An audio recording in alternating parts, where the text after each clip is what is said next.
Howdy folks, hope you're all having a good one. Welcome back to World of Warships with Rear Admiral Jingles. For today's viewing pleasure, we have Hologod here in the Tier 8 British destroyer HMS Cossack B, which is obviously just the Black Friday version of the Tier 8 HMS Cossack. One of the legendary World War II tribal class destroyers, operated by the Royal Navy, the Royal Australian Navy and the Royal Canadian Navy. And yes, if you're thinking of Canada's fightingest ship, HMCS Hyder was indeed a tribal class destroyer.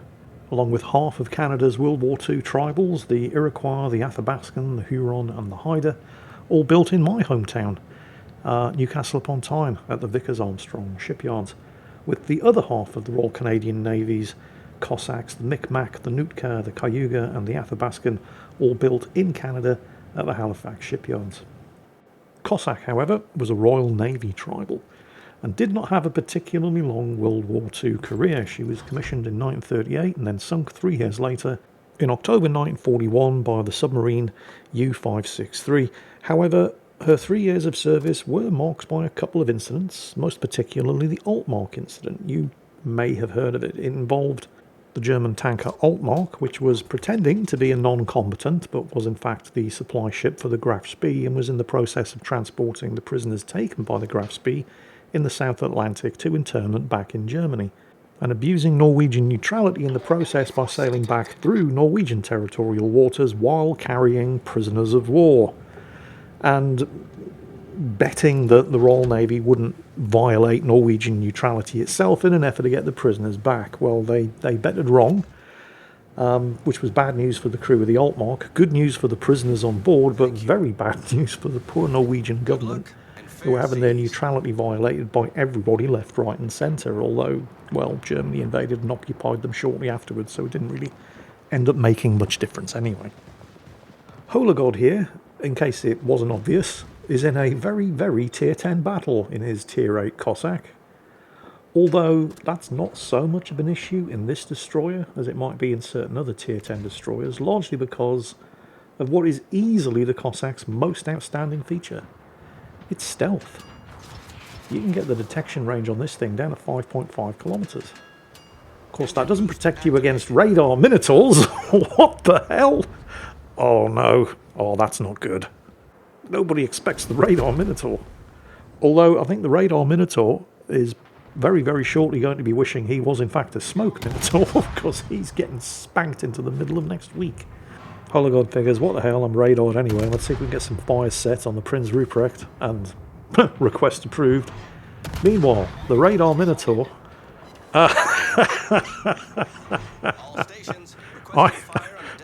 yeah, go on, hide behind the island. Day late and a dollar short, but hey, whatever. He's still got the kid shooting at him, but which is less than ideal, but it's not going to be immediately fatal. He just slips back inside the Minotaur's radar range there, but the radar just expired. He is still spotted, of course, because he was shooting, and the kid's looking at him, but it's been long enough since he last fired the guns. He's now managed to once again go undetected. Oh, that's a lot. 1, 2, 3, 4 sets. That's the Jaeger. There's a Jaeger on the enemy team. Oh, and the enemy team have also just drawn first blood with the enemy carrier, the Malta, sinking the friendly Harbin. Despite Hologod's efforts, the enemy team are the only ones that actually have a cap circle, which means that thanks to largely not being able to secure the kill on the Minotaur, the team are down to 125 points. And in extreme danger of losing, especially as the enemy Malta follows up his kill on the Harbin with another kill on the Jaeger, putting the team down to 100 points. They are now 2 kills away from losing. The battle isn't even 5 minutes old. And the friendly Jaeger that got sunk, by the way, aside from Hologod himself, the only member of the team who was actively threatening a cap circle. Best in class stealth here, allowing him to keep that kid spotted, calling for assistance and taking him out, and with the hydro running, spots both the kid and the Jaeger's torpedoes. If he starts shooting now, well, he's going to have to smoke back. He starts by trying to get another fire on the Prinz Ruprecht, and once again, request approved. He swings the guns around. 8 guns, by the way. Pretty nice, although the X turret does have some miserable firing angles, but it's not a problem here. And while he's Aiming up at the Minotaur, which has re-exposed itself, the enemy Schlieffen nails the friendly Prinz Ruprecht, dropping the team down to 75 points, then 50 points as the other enemy Schlieffen nails the Prinz Adalbert. The team get rescued at the last second as the Gatto takes out the Sejong, and then Hologod gets a double strike by torpedoing. I didn't even see the Schlieffen that the torpedoes hit, but they took him out, and the guns finished off the Minotaur. Last second clutch torpedo kill there from the Gatto, and the double strike from Hologod here, rescuing the team from being only 50 points away from defeat. And that's when he sees the Jaeger. And honestly, that's kind of a target that if you get the opportunity to shoot at it, you probably should. But also, bearing that in mind, yeah, maybe not. That's a lot of targets shooting back. And it did, of course, also reset your capture progress, which means the enemy team are still the only team with one cap circle. Obvious Jaeger torpedoes are, of course, very, very obvious, especially since the Hydro is still running. British destroyer Hydro, not particularly long-ranged, only something like 3 kilometres, but it lasts forever. He was never going to be sitting in the same place in the smoke screen with a Jaeger lurking around anyway, and there goes the Prinz Ruprecht. And now they're only 60 points behind and then, of course, the second I open my big, fat, stupid mouth, the team lose the Jarsveld. So they're still at the bottom of a pretty steep points deficit. They still don't have a single cap circle to their name, but Hologod's doing his best to fix that. And he's got the island between himself and the Jaeger, who has been respotted by the carrier, so it doesn't really matter how quickly the Jaeger's able to reload his torpedoes. A couple of seconds, the team are finally going to have their first cap circle. Unfortunately, the enemy team are now about to get their second. The friendly carrier HMS Ocean just posed the question in chat there, and it's a question that deserves an answer. Why do we have a cruiser back here with the aircraft carrier? It's a good question. I don't know why a Tier 9 Japanese battle cruiser is providing close escort for an aircraft carrier, but whatever. Speaking of that friendly carrier, by the way, the Ocean, as the enemy carrier gets his third kill, dive bombing and sinking the friendly Kitakaze, putting the team even further behind on points. It was the friendly carrier, the Ocean, who was the first one on the team to recognise that the enemy Minotaur was a radar Minotaur rather than a smoke Minotaur, and he spotted it before he even used the radar. Based purely on his positioning, warned the team in chat and was immediately proved right. And as Hologod sneaks into the cap circle at Bravo, which is of course going to get him dangerously close to the enemy Schlieffen, or perhaps it's going to get the enemy Schlieffen dangerously close to him, because he does have torpedoes, only the one launcher. He's keeping an eye on the range of the Schlieffen and he's asking for help, and it's the carrier, HMS Ocean, who not only comes to his direct aid by torpedoing the Schlieffen, but also asks the rest of the team to provide cover for him. And with the Schlieffen inside the cap circle and heading this way, the friendly Preußen getting a kill on the enemy Przarski, getting them a little bit further out of that points deficit. The Ocean following up with a further torpedo attack on the Schlieffen and inflicting a large amount of damage. Hologod's own torpedoes are going to miss. But he had to stay. He couldn't stay in the cap circle with the Schlieffen approaching. That thing has Hydro. But he's now far enough away that he can maybe, the Schlieffen's down. The Ocean got him.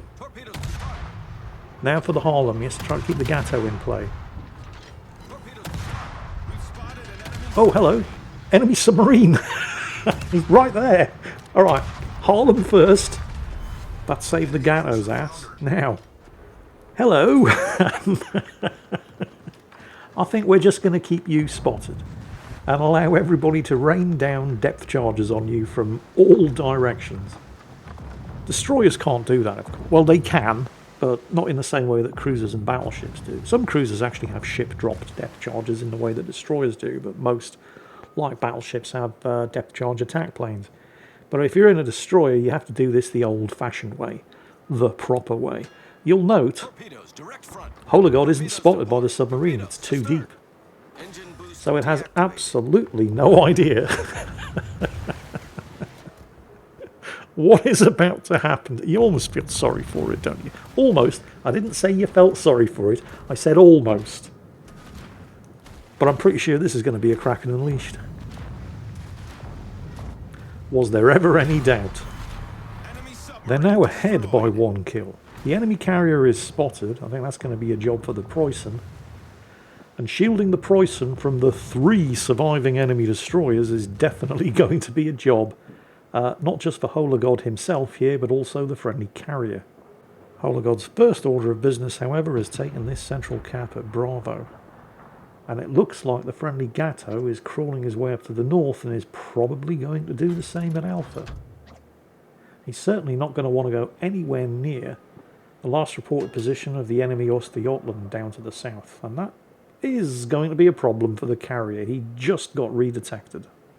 Unfortunately, the carrier, and the team are obviously not aware of that at this point, as Holagod is mentioning there, our carrier is AFK, lol.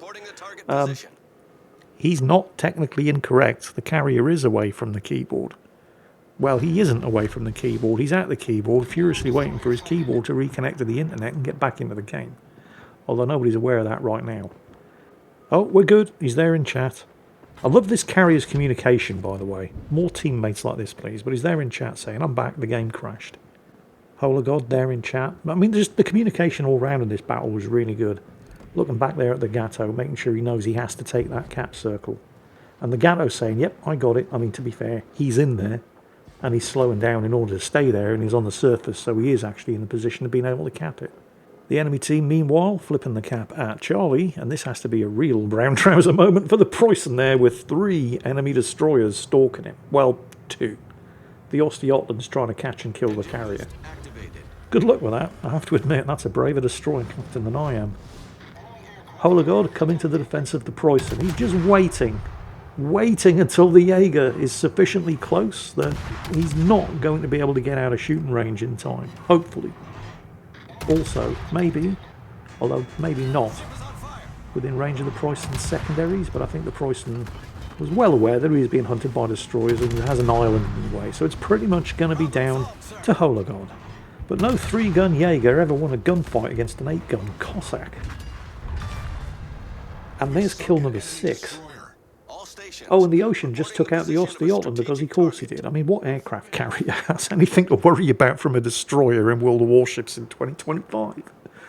Which means there's still the Kid, who has just popped up.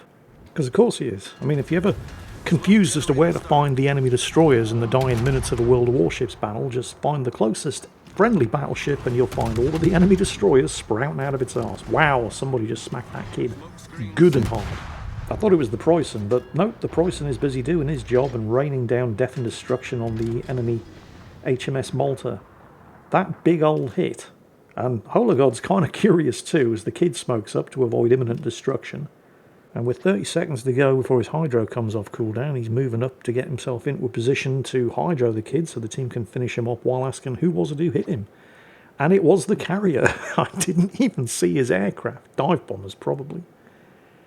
There go the torpedo bombers, and the Kid, of course, is aware that there's a Cossack nearby.